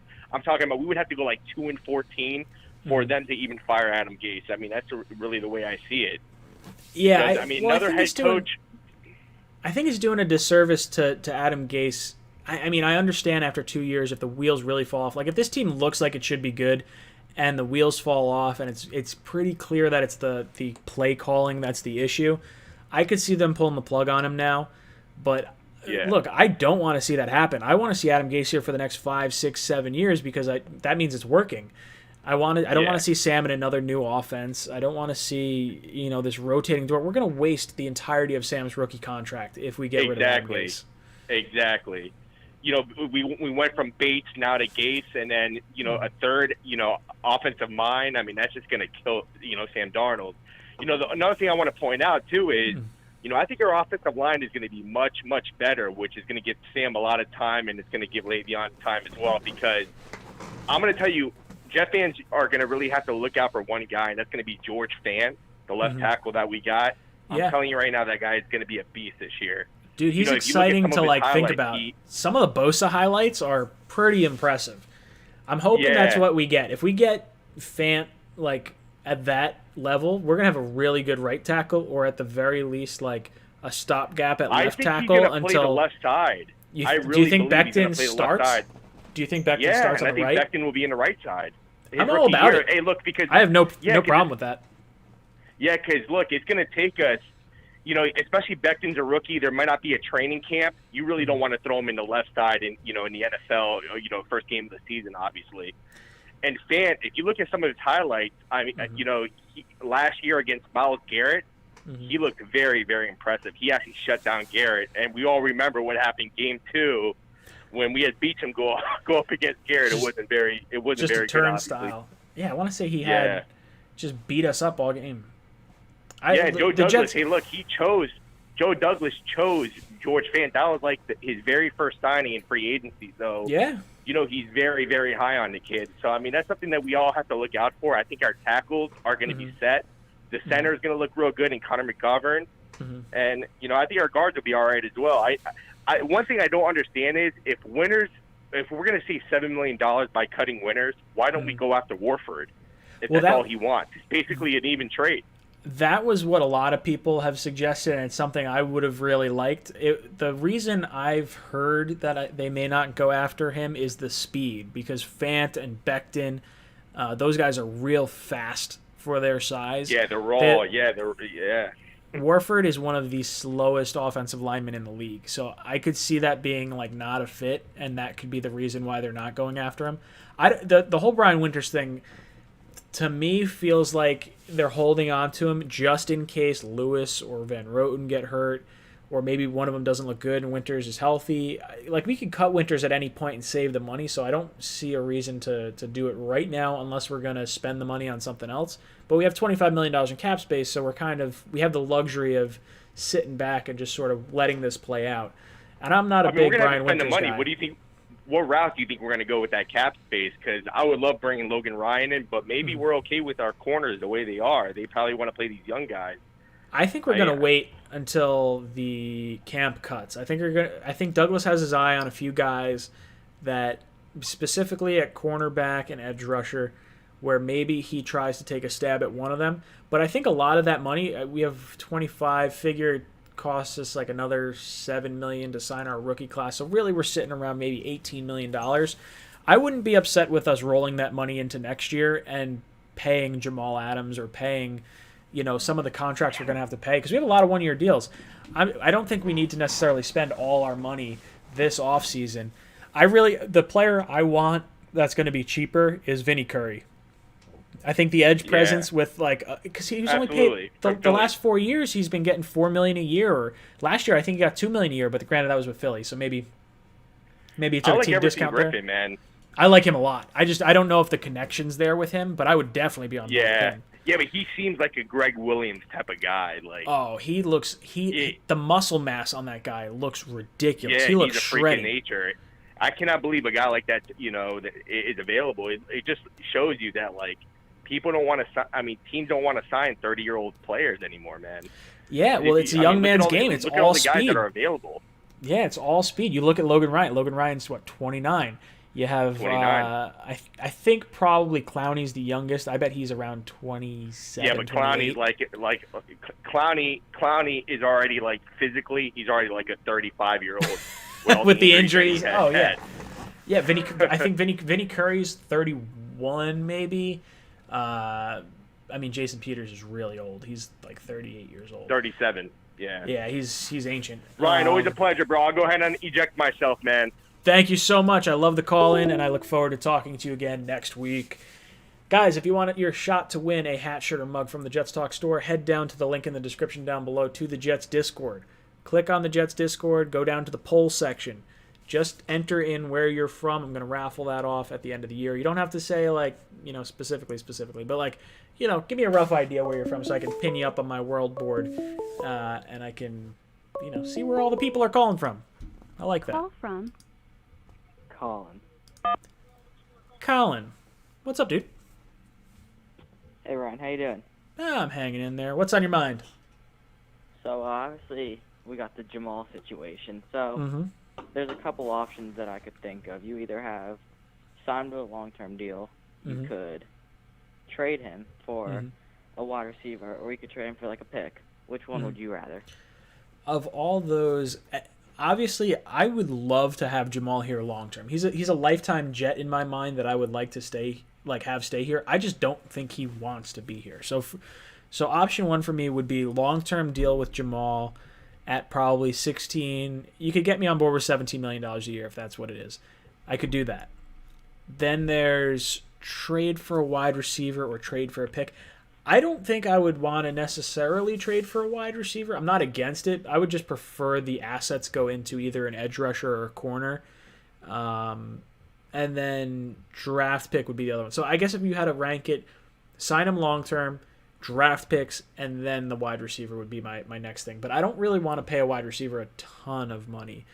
So I don't know. You could get me on board with trading him for Gallup from Dallas. Like I could see that happening. I don't know. How do you feel on this? What's your go-to instinct? I could see them going for a wide receiver. You might have Curtis Samuel available since they just got Robbie in Carolina. I like him a lot. He won't be. I don't think he would be the top tier expensive. I like Gallup a lot. Alshon would be my third option just because he's older, big cap hit injury. Yeah, his contract is ugly. It is there were rumors that Philadelphia was trying to trade a pick and him just to get him off the roster. He hasn't been good in like 5 years. So he's a popular name that I know a lot of people like, and there's probably some sort of weird situation where I could be on board with it, but I would like us to steer clear of Alshon if we can. Yeah, but if we trade him for a pick, then you could go maybe like a wide receiver in the first round next year, and then maybe cornerback. Yeah, I see next offseason as being a big edge rusher and corner need for the Jets, whether that's in free agency or the draft. I think we probably address one or the other in both. Like our first round pick is going to be one of those two positions. Wide receiver, I think, is still going to be a second round pick. I don't see us taking a wide receiver in the first just because statistically you can draft a wide receiver in round 2 and have the same exact bust rate as a wide receiver in round 1. So just sort of watching Joe Douglas and how I envision him building a team, he doesn't strike me as a round 1 wide receiver. But I guess I could see him go best player available if the board sort of fell that way. Yeah, what are your thoughts on Le'Veon Bell? You think that even if he has like a good season, like over 1,500 scrimmage yards, do you think he still gets cut just because of his cap hit and the scheme fit? It depends. Well, I can tell you right now, if he gets 1,500 yards, I would say scheme fit is not going to be an issue. But I do think that I think he's probably. I think he's gone. That's my gut instinct. If he gets 1,500 yards and we maybe trade Jamal and we have a lot more money to allocate elsewhere, then maybe he stays. But if we're thinking about extending Jamal, there's no way Le'Veon Bell is going to be on this team. I think we drafted P. Ryan to at least help be the replacement for Bell after this year. I could see us bringing in another back, whether it be in free agency or the draft next year, to replace Bell. I like Le'Veon Bell a lot. I think based on the contract we gave him and the production we've gotten, you could say it's been disappointing. But the Jets' offensive line last year was so abysmal. Le'Veon has said all the right things. He's done all the right things. He has played any position and like all the different plays that he's been put in for. And we didn't really hear him complain at all. Like I think the only thing that was like an issue was when he was sent home sick and he went bowling. I was like, really? That's that's the bad thing for Le'Veon Bell. I'm all about keeping Bell on this team. I was all about signing him last offseason. I don't think Gase wants him long term, and with a $15 million cap hit, I think he's probably gone. Yeah, and even if we can flip him for some sort of picks or just cut him, it's so easy to get a really good running back in later rounds. Like you saw Dalvin Cook with the Vikings, or like Chris Carson, a 7th-round pick by the Seahawks, even Aaron Jones. It's so easy to get a quality running back so late. It's a shame the Jets can't hit gold on one of those running backs later in the draft, because we've had, I mean, the last running back that I can really say that I was really like happy with, it wasn't even like a drafted Jet. Thomas Jones was the last like real. I mean, I guess Chris Ivory had a good year for us. I don't know. Thomas Jones is really the last Jet that I really liked as a running back. I think, unless I'm really kind of losing thought. I like Bilal Powell. He's never been like the lead bell cow kind of guy. Ivory was a little slower. Who else am I missing? Is there anyone else that I'm like? I don't think I'm missing anyone else. I mean, LT was here for a year or two. Yeah, I was gonna say Chris Ivory was the most recent. Yeah, and that was decent. And we had him for maybe 2 years, I think. I don't know. The Jets need a long-term running back, and I would love to see us draft a young guy that we can have under contract for like 4 or 5 years. But I would love to see Bell here. Bell's only going to be 28 this year, so he's still got probably 3 more years left in the tank. He's just got a high cap hit for not a whole lot of production for us. Yeah, hopefully P. Ryan can develop into something. He's got skills at catching and running, and I think with the coaching of Gore and Le'Veon, I think he could maybe develop into a starter. Fingers crossed. When I looked at him running, at least from a highlights perspective, he very much stood out to me as like a Bilal Powell replacement. A shifty guy, a one cut, hits the hole, and kind of goes. I'm excited to watch him play. I hope we actually get to see preseason. I know it's weird. No one likes watching preseason, but I like seeing the rookies play and just see what we could see out of him. I know it's not like a good grading process overall because it's such a vanilla defense that you're going against, but it's kind of exciting to see the young guys play. Yeah. All right, brother. Thank you. I'm going to let you get to other calls. Thank you. You've been ejected from the cockpit. Thank you so much for calling in. All right, guys. We got about 20 minutes before I announce the winner of our raffle tonight. If you guys want to be entered into the raffle, go down into the description down below. There's a link to the Jets Discord. Click on that link. Head down to the poll section. All you have to do is say where you're from. It could be your country. It could be city, whatever. I have a 3-foot world map over here on the corner. And I'm putting little green push pins in where the callers and everyone else is from. So you guys could have a little pin on my board that's going to hang up behind my computer, and I get to look at it every time I look at my computer. So if you want that, head down to the Jets Discord. If you guys did not check it out, earlier in this show, I had Conor Rogers on here, so make sure you check it out. I had him on for 45 minutes. Guy is really smart. I really enjoyed him. His link is in the description down below to his Twitter. Highly recommend giving that a follow. Call from Jake, what's up, brother? Welcome to the cockpit. Ryan, how you doing? Hanging in there. How was your week? My week, well, unfortunately, I got furloughed from work, so that's the downside. But otherwise, trying to stay optimistic. Oh, I'm sorry about that. All right, let's talk some Jets. What's on your mind? Actually, you're probably not going to want me to ask you this, but Go for it. There's a lot of people that talk about Dak Prescott. Please, can you give me a really justified reason as to why you think he deserves $30-40 million a year? Because he is. So here's my thought on it, and it's not that I.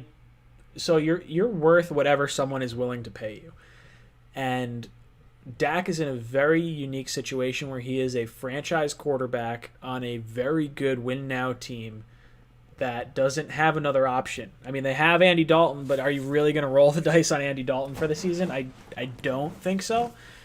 For Dak, he's getting the franchise tag, which I believe this year is like around $28 million. And I think he wanted somewhere in the $35 million a year to $40 million a year range. I love the balls he has on him to play on the franchise tag the same way Kirk Cousins did. I was all about Kirk Cousins playing on the franchise tag.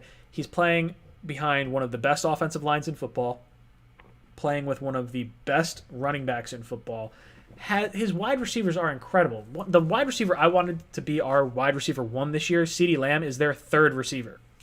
Like, that's incredible to me. And not to mention, you're playing a position in quarterback that is the most protected position in all of football, and you could probably argue all of professional sports. So I have no problem with him rolling the dice on himself, taking $28 million this year. If he could get tagged again next year, I would play on the tag again. And then after the new TV contract comes out, when the salary cap shoots through the roof, that's when you sign your deal. And now you get your, Patrick Mahomes is going to get paid. You're going to get somewhere close to whatever he's going to get. Maybe not on a, fully 5-year deal, but you're going to get a lot of money. I like the Kirk Cousins route. I agree with the franchise tag way, but my question is then what is the expectation for Dak? He has to win the Super Bowl? No, not at all.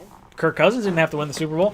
All he has to do is fend off any potential threat to his starting job. So if somehow the Cowboys wind up in a position where they could get like Aaron Rodgers, like maybe the Packers decide, hey, we're done with Rodgers. We got our rookie first-round pick from last year. We're going to trade him. We're going to get as much draft capital as possible. All of a sudden, you have, a phenomenal quarterback coming in. Then Dak is, kicked to the curb, of course. There is a risk associated with playing on the franchise tag, but I don't think all Dak has to do is just continue to be that franchise quarterback. He's worth that money because Dallas doesn't have another option. So their hands are tied now. It's pretty much what it just Sure. sounds like. Yeah. Well, first off, let me say this. Aaron Rodgers won't be in Dallas because of Mike McCarthy. The two of them had a fall. Oh, yeah. Correct. That makes a lot more sense.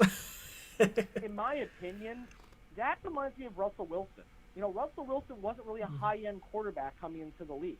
He was really kind of the quarterback that was sitting around, beat out Matt Flynn. Yeah, he won a Super Bowl. I'm not going to take that away from him. He could have won a second one, but look at the support he had for all those years. He had the best offensive line, Marshawn Lynch, a dominant defense, a decent receiving core, and we're calling him an elite quarterback. Is he even really an elite quarterback? Everyone makes that argument that Russell Wilson is his team. Is this really Dak's team? What if tomorrow everyone said, you know what, or Jerry goes and said, listen, Dak, we're giving you the money, but we're going to get rid of half of our offensive line. We're probably not going to have the receiving core that you want. Zeke might say, I'm done. I don't want to be here anymore because maybe some team will trade and they'll get a lot of compensation from him. And the defense got worse. What makes me believe that ultimately he's Patrick Mahomes? He's Tom Brady. He's Drew Brees. That's the argument I want to keep saying over. Because people say that. When he should get paid, you should be playing like that quarterback. He has one playoff win, bro. One playoff win.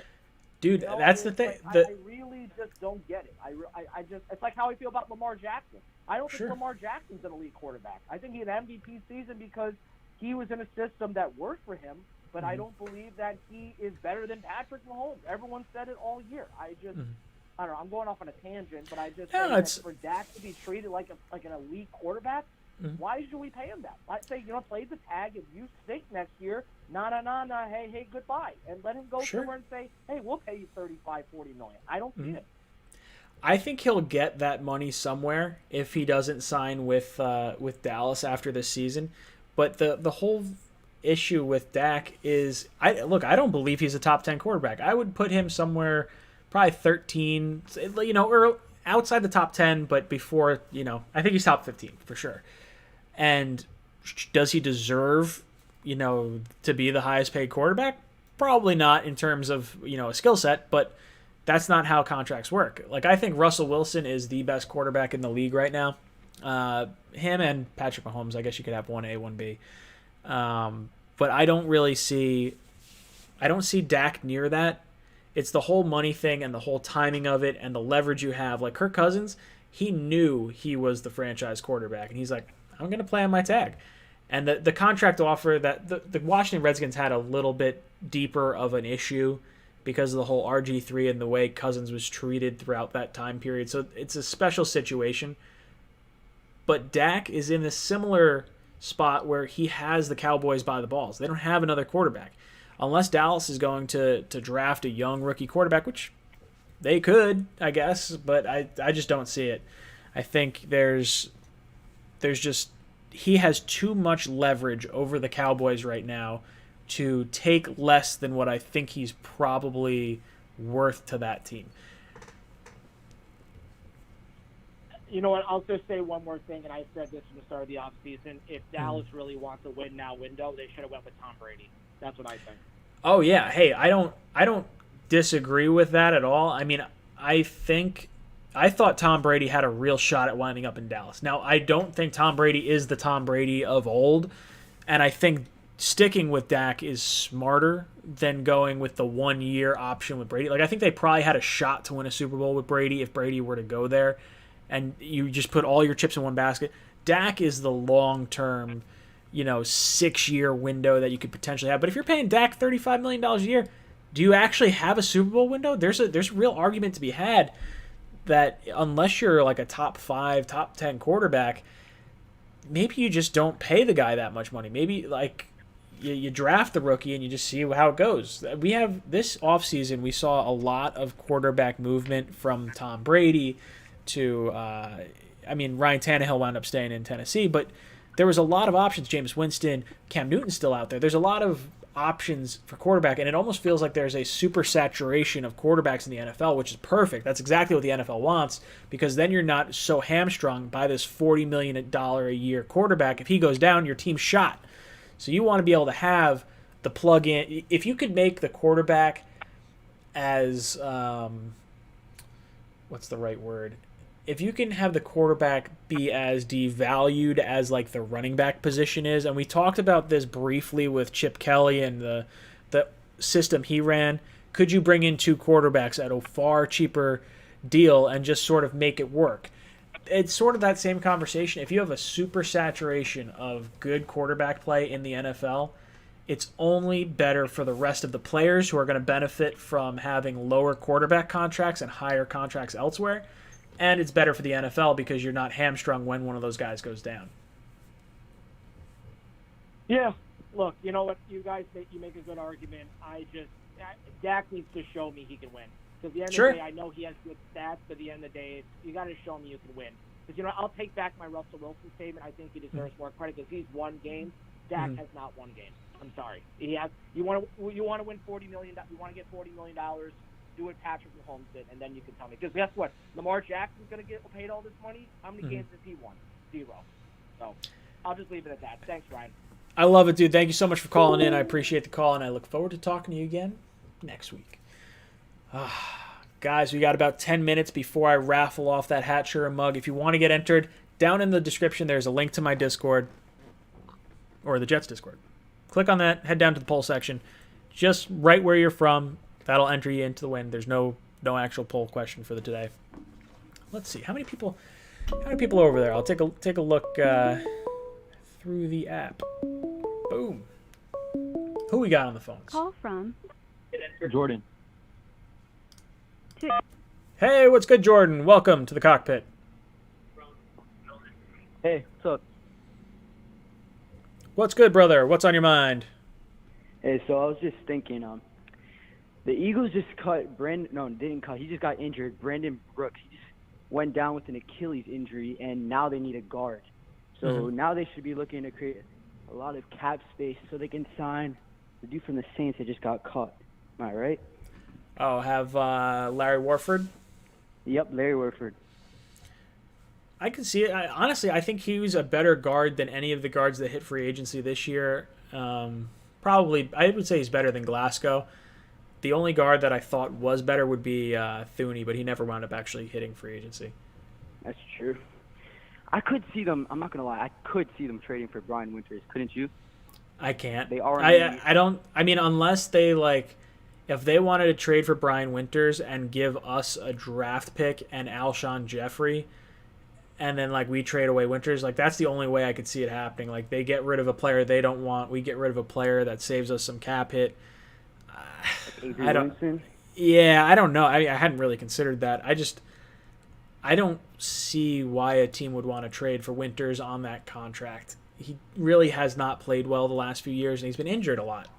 It's not that I don't like him. I think he's a really tough player, but he hasn't stayed healthy. Could you see them? One more question.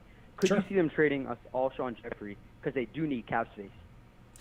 So let me pull up the Eagles cap situation. I think the Eagles are actually like okay on cap right now, if I'm not mistaken. They were in a really weird spot. Oh, so next year. This is bananas.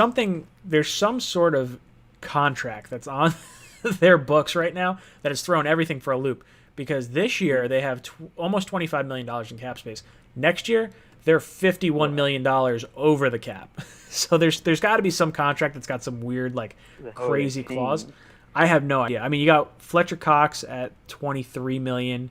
Maybe that changes next year where he's not getting quite as much. Let me just click into it. Holy smokes, Carson Wentz is at 35. That'll do it. Yeah, Fletcher Cox is at 22. Alshon Jeffrey's $18 million next year. Oh, Yep, exactly. oh, that is hideous. No way. I don't want to touch that with a 10-foot pole. Brandon Graham is at $18 million next year. Jesus Christ, that is some terrible contract work. They have like a ton of guys over $10 million. That doesn't normally happen that way. They are going to have to make some serious cuts next year. There's like some serious cuts. There's not even a lot of players they can like. They're going to have to renegotiate a lot of guys. This is probably when you renegotiate Carson Wentz and you say like, hey, let's lower your cap hit. We'll give you more guaranteed money on the back end. They got an ugly contract situation going on next year. Not good. Especially if they want to sign Larry Warford to like a multi-year deal. Mm-hmm. Yikes. That's not good. And they want Jason Peters back. Yeah, that's not. Oof. They just paid Darius Slay. What do you think of the draft? The Jets draft? Yeah. What you think? I like it. I like Mekhi Becton. It wasn't. I was happy with any one of the 4 offensive tackles.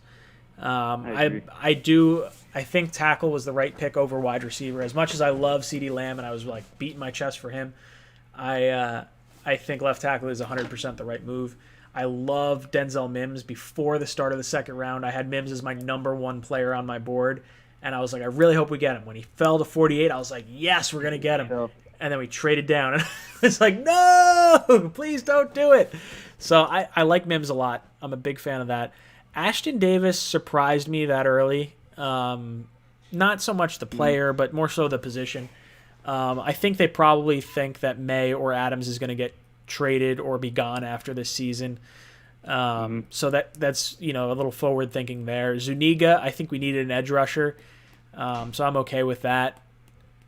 Bryce Hall, I really like. I wanted him in the 4th round? I think it was the 4th round I had him pegged for. So getting him in the 5th, I was really stoked on. I like the punter pick. I wasn't real high on the James Morgan pick until I heard that James Morgan was potentially the quarterback the Patriots were going to try and go after, and then I was like, got him. I'm okay with it. If it prevents the Patriots from doing anything. Oh, yeah. Well, that's what I think. I think Flacco and Morgan share similar play styles in that they're not really, I don't want to say not mobile, but like Flacco's more of a statue in the pocket, can bomb the ball down the field. That's sort of how I look at Morgan, without diving too deep into his like play. I don't know. Mm. Yeah, I was pretty happy with it. I've heard a lot of good things of was it Cameron Clark was the guard or the tackle that we took. Yeah, very versatile. Yeah, I've heard a lot of good things from him. So who knows? I'm just excited to see someone who's had a very good scouting background draft for the Jets, and let's see how they play on the field. Like, this could be the first time we see a really good draft since probably, 2006, 7, like somewhere right around there. Alive. Yeah, the man was born. Dude, the Mangini drafts. Holy smokes, you're young. Jesus. Yeah. How old are you? 15? 14? Yeah, 2005. 14. Wow. That's all right. That's okay. You don't know the pain. I've only been around for 30 years, and I know the pain. There's some of the Jet fans watching this have been around for 60 years. Grandpa Mark, not that you're 60. I don't know how old Grandpa Mark is, but Grandpa Mark, he's seen a lot of disappointment and a lot of sadness. We're as close to the factory as sadness. I like Joe Douglas a lot. I fully believe in him. I love the moves he made, even some of the ones that didn't work out, like Khalil didn't work out last year, but I don't think we really had much of an option in terms of free agents or trades. So it's a good swing. I like the swing at it. I think he's a smart football brain, and based on the free agency I saw and the draft, I have a lot of faith in this guy. Oh yeah, for sure. It pissed me off. Maccagnan had all of that money. How much did he have? Like 100-something million? Yeah, I think it was like 117 million or something like that. And he spent it on like some crazy. Like, I like C.J. Mosley. I don't think I ever would have thought $17 million a year for a middle linebacker after we had Avery Williamson under contract. No way did I think that was going to happen. Le'Veon Bell, love me some Le'Veon Bell. I still agree with the signing. I think helping out your quarterback is very important, but I wanted offensive line, and he completely neglected it the entire time he was here. And that's the entire reason. Not the entire reason, but a large reason as to why he is no longer our GM. I think he knew he was getting fired because there's no way you don't just go out and sign all of those skilled position players like Le'Veon, Mosley, and not address the offensive line. There's just no way. Like, he knew he was getting fired. First of all, I don't even know why they let him draft and do all of the free agency signing. But I think he was just trying to save himself for the future in case he can potentially get a job one day. I doubt he gets a job, whatever. I don't think so. So if he thought he was going to get fired, maybe he thought he was going to get fired after the season and not so much like when he did. But I don't agree with the Jets allowing him to pick. The only thing that you can kind of say might make sense is the amount of scouts we had in our arsenal. When you bring in a GM, they're still going to keep the scouts and you're going to have the same draft. So why shake up the whole thing? If you bring in a new GM, the scouts might be like, oh, is my job in jeopardy? I don't know what I'm going to do. Let them focus on the players and then kind of figure it out from there. It's a weird situation with Maccagnan, right? Like, I would have loved to have seen a different GM make that pick and someone else hire a head coach, not, kind of getting stuck with Adam Gase. But I don't know if... Do you think Joe Douglas... Could we have gotten Joe Douglas prior to the draft? I don't know if that's possible. I mean, he may not... He may have been loyal to the Eagles and been like, hey, you know what, I'm just going to... This is how I want to see this process through, and now maybe next year I'm ready for it. Because we fired him when we did, maybe that's the reason we got Joe Douglas. We may not have been able to get him after this season if we had to bid against a bunch of other teams. Part of the reason we got him, if I'm, I gotta go back and check, but it was Adam Gase because. Oh yeah, of course. They requested for an interview, but it was part of Adam Gase. Like, I'm not the biggest fan of Adam Gase, but at least he got us Joe Douglas. He really lured him in. Yeah, and look, that's really all if the thing that gets me with Adam Gase, and it's a lot of people are going to knock him, and a lot of people don't trust him, and I don't trust him. I won't say that. But when I look at other players that are trusted or are very big influences around the league, guys like Peyton Manning, guys like Frank Gore, guys like Demaryius Thomas, guys like Joe Douglas, who like Adam Gase, it makes me believe that there's more to Adam Gase than what we're kind of like what we saw last year. So that's where my hope is with this. I'm cautiously optimistic here, and I'm hoping we get to see a better offense this season. Dude, let me go. I got to jet out of here. Jet out of here. Ha ha ha. Little play on words there. All right, let's take a look at the Discord. Let's see who is going to win a hat, shirt, or mug from the Jets Talk store. Oh, man, see, we didn't even get that many people. We only had like 20 people respond to that. You guys could have had a really good shot at getting a hat, shirt, or mug. All right, guys in the chat. Let's take a look at the chat real quick. Bum. Let's say give me a number 1 through 5, and then a number 1. Give me a number 1 through 5, and then a number 1 through 10. We'll do that. I gotta let all these comments scroll up, so I gotta sit here and wait.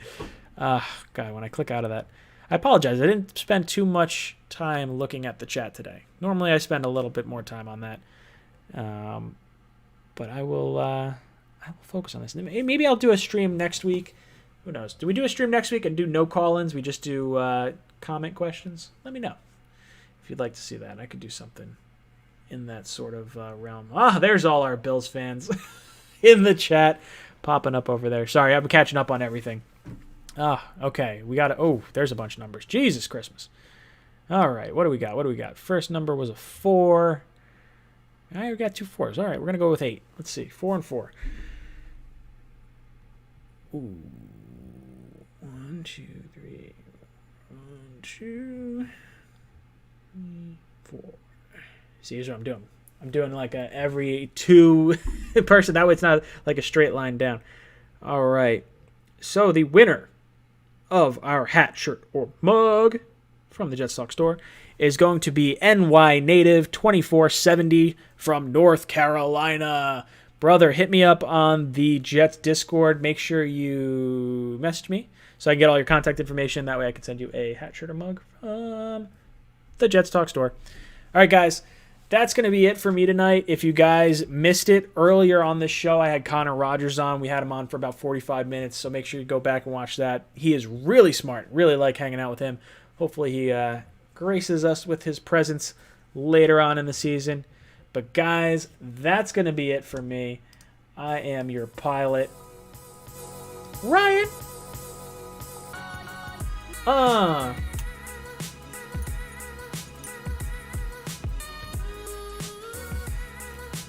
Please put your tables in their upright and locked positions.